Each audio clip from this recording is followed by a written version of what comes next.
Muy buenos días a todas y a todos. Espero que se encuentren muy bien. Bienvenidas a mi canal y les invito, como en cada video, a suscribirse al mismo y a compartirlos estos materiales si ustedes consideran que alguien más pudiera serle de interés. En esta ocasión, quiero comentar respecto de los estados que viven con mayores condiciones de pobreza, en los cuales el porcentaje de población que vive en esta condición de pobreza multidimensional es mayor. Tenemos un incremento muy importante entre el año 2018 y 2020 en lo que fue la pobreza multidimensional medida por el Consejo Nacional de Evaluación de la Política y el Desarrollo Social, el Coneval, cuya existencia pues está prevista en la Constitución, en el artículo 26, su apartado C, en el cual se dice que el Estado mexicano cuenta con un organismo que tiene, entre otras, la responsabilidad de medir oficialmente la pobreza. Recordemos que México es uno de los países que tienen medición oficial de la pobreza. Son muy pocos los que a nivel nacional tienen esta medición y bueno, en México afortunadamente contamos con una institución que tiene una enorme calidad y que tiene una enorme objetividad en el tratamiento de sus datos. Lo primero que hay que decir entonces es que la pobreza multidimensional, es decir, aquellas personas que tienen ingresos por debajo de la línea de la pobreza y además tienen carencia social, pues pasó de 41.9% en el año 2018 a 43.9% en el 2020. Recordemos que en el 2020 hubo un ajuste en la metodología de medición y por eso los indicadores son relativamente inferiores a los que se habían registrado con las mediciones anteriores del 2008 al 2018. En términos absolutos, en números absolutos,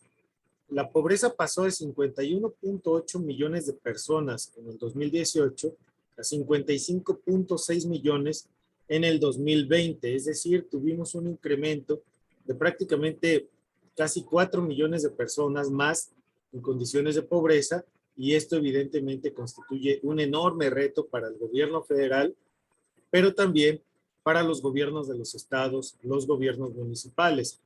Frente a este 43.9%, tenemos a varias entidades en la República que tienen indicadores tremendamente elevados. Algunas de ellas, las más pobres,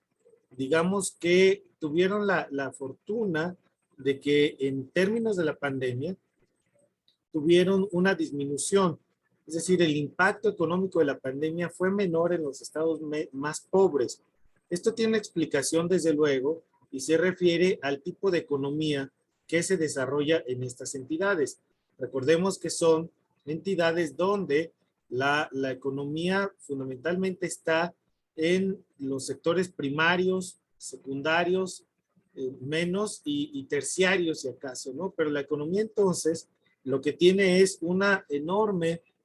digamos, fortaleza frente a la vulnerabilidad que implica un impacto económico como el que tuvimos en términos de la pandemia. Sin embargo, pues digamos que estas son las malas razones porque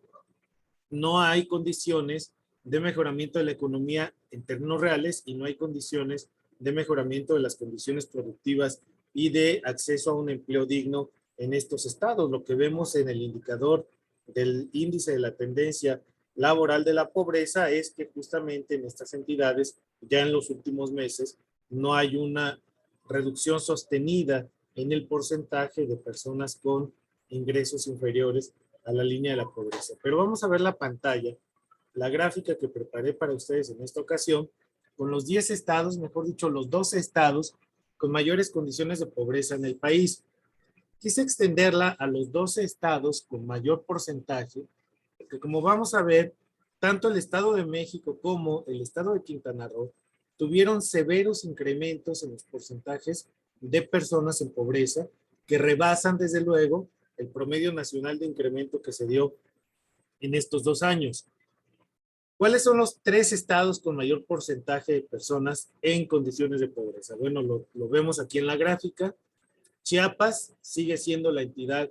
con más proporción o con mayor proporción de personas en pobreza, 75% de sus habitantes están en esta condición, es decir, 2 de cada 3, mejor dicho, perdón, 3 de cada 4 habitantes del estado de Chiapas viven en condiciones de pobreza. Esto evidentemente habría que regionalizarlo porque sin duda alguna las personas hablantes de lenguas indígenas tienen mucho mayor porcentaje que las personas que son no hablantes de lenguas indígenas. El estado de Guerrero tuvo una reducción también mínima, pero al final de cuentas reducción de 67.9 a 66.4%, y el estado de Puebla marca aquí, digamos que la novedad en esta medición, desplaza a Oaxaca como el tercer estado con mayor proporción de personas en pobreza, pasó del 58% a 62.4%, casi 5 puntos porcentuales, se aproxima a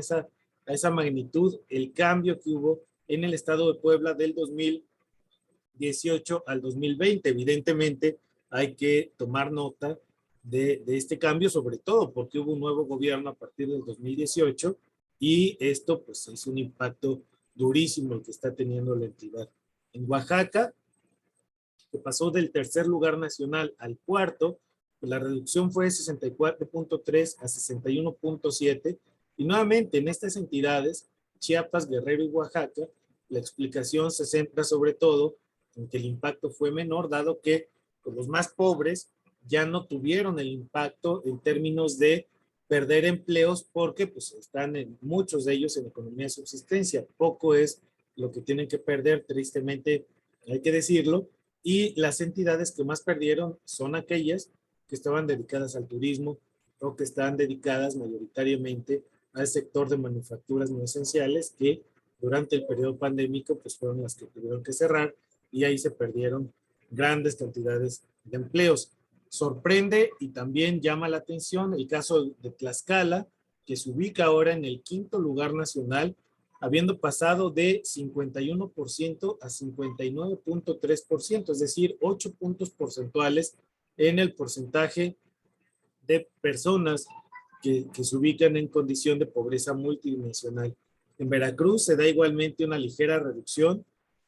Tabasco también hay una ligera reducción en el indicador de pobreza, pero en todos los demás que forman parte de esta lista de los 12 con mayores porcentajes, todos pierden. Morelos, el estado de Hidalgo, que tiene elecciones, Campeche, que viene a también pasar un punto porcentual, 1,5 puntos, el estado de Yucatán, que pierde prácticamente 5.5 puntos porcentuales, o se añaden esta cantidad tan grande de personas en pobreza, y los estados de México y de Quintana Roo, que fue el estado que tuvo el mayor impacto, el más severo impacto en el país durante la pandemia, junto con el estado de Baja California Sur, que si bien tuvo un impacto muy fuerte, al haber tenido menor proporción de personas en pobreza en el año 2018, no se ubica entre estas entidades. Pero vean, el caso de Quintana Roo, el impacto fue brutal. 30.2% de personas en pobreza en el año 2018 frente a 47.5, es decir, cuando en el 2018 prácticamente menos de una de cada 3 personas en la entidad eran pobres, prácticamente en el 2020 ya la mitad de su población se encontraba en condiciones de pobreza. Esta gráfica seguramente se va a mover de manera muy importante hacia el 2022, porque a diferencia de Chiapas, de Guerrero y Oaxaca, el estado de Quintana Roo tiene una infraestructura productiva de turismo mucho más potente, con mayores capacidades de resiliencia y de recuperación, y seguramente en el 2022, si las cosas continúan como hasta ahora, con esta incierta y lenta recuperación, seguramente Quintana Roo verá reducir de manera importante su porcentaje de personas en pobreza. Aún con esto, el impacto, insisto, es brutal, dado que estamos hablando de casi 300,000 personas o más que en el estado de Quintana Roo pasaron a ser pobres. El impacto en el Estado de México, dado la magnitud demográfica, estamos hablando que estos prácticamente 7 puntos porcentuales equivalen a casi 1,000,000 de personas más en condiciones de pobreza, y por esto los impactos deben medirse tanto en términos porcentuales como también en términos absolutos. Las cantidades de personas que viven en el Estado de México, sobre todo en la zona metropolitana de la Ciudad de México, del Valle de México, en el Valle de Toluca, pues son muy grandes y allí se concentra una buena parte de estas cantidades que pasaron a formar parte de las personas que viven en pobreza. Lamentablemente, tenemos una política social que no está respondiendo a estas necesidades y tenemos una política social que está dirigida a paliar efectos una vez más, repartiendo dinero de manera no condicionada con pues, digamos, el esquema neoliberal de política social que hemos tenido en los últimos 30 años y evidentemente los resultados que se van a obtener son prácticamente nulos. Se eleva ligeramente el ingreso de las personas, dadas las transferencias, pero en cuanto dejan de recibir ese ingreso, pues evidentemente su condición de vulnerabilidad se incrementa o no mejora sustantivamente su condición en términos de pobreza. Pensemos en las y los jóvenes que acceden a programas como el de Jóvenes Construyendo el Futuro, una vez que terminan la beca y se incorporan a un mercado laboral tremendamente fracturado, sin capacidades de incorporación, sin capacidades de generar salarios y condiciones dignas, pues evidentemente su vulnerabilidad o incluso su nivel de pobreza regresa a los niveles previos a los que tenía este subsidio o esta transferencia, de tal manera que seguimos teniendo un país que reproduce las condiciones estructurales de permanencia y de ingreso a la pobreza, pero no de egreso de la misma. No hay empleo digno para todas y todos y evidentemente eso lleva a que las personas no tengan acceso a la seguridad social, servicios de salud de calidad, no puedan superar el rezago educativo, no tengan acceso a viviendas con calidad, vivan o tengan que comprar o habitar en territorios donde no hay suficientes servicios públicos de calidad y esto evidentemente lleva a que la pobreza no se reduzca de manera radical o de manera importante. Tenemos como meta al 2030 en las metas o en los objetivos del desarrollo sostenible la erradicación de la pobreza. Ese es el gran compromiso mundial de erradicar la pobreza en todas sus formas. Si tenemos 56 millones de personas en condiciones de pobreza, en los próximos 8 años tendríamos que estar reduciendo casi por año 7 millones de personas en condición de pobreza anualmente. Esto implicaría no solamente generar los 2 millones de empleos que se requieren para tener pleno empleo en primer lugar y en segundo, elevar las condiciones de productividad y las condiciones de mejoramiento del salario para que las personas pudieran elevar sus ingresos y en esa medida, desde luego, poder salir de esta condición. 7 millones de personas en pobreza son las que tendríamos que estar sacando anualmente para llegar a una meta relativamente cercana a la reducción de la pobreza en el 2030. Evidentemente, creciendo al 2% anual, como va a ser el caso del año 2022,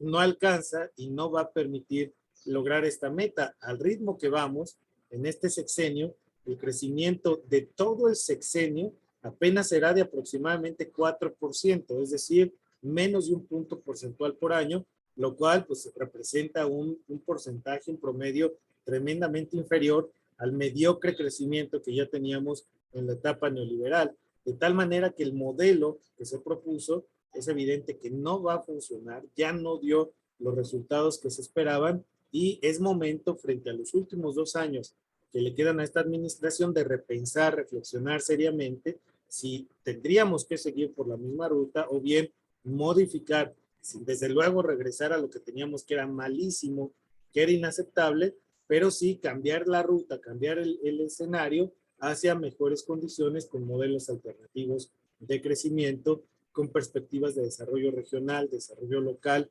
con mayor economía solidaria, con mayor economía circular que permita generación de riqueza, pero sobre todo una distribución equitativa. Ese es el enorme reto que enfrenta esta administración rumbo a su último tercio y evidentemente estamos en condiciones críticas que es urgente modificar si de veras quiere cumplirse con el lema de este gobierno, que es por el bien de México, primero los pobres, con el cual es prácticamente imposible no estar de acuerdo. Sin embargo, es importantísimo, es imperativo explicar, reflexionar y discutir sobre si las estrategias que se están siguiendo para conseguir ese objetivo efectivamente son las apropiadas y pertinentes. Les agradezco como siempre la atención, el favor de estar aquí dialogando vía esta pues, tecnología remota y les espero en la próxima cápsula. Por favor, no olviden suscribirse al canal, darle like y compartirlo si es que consideran que le puede ser de utilidad a alguien más. Muchísimas gracias. Hasta pronto.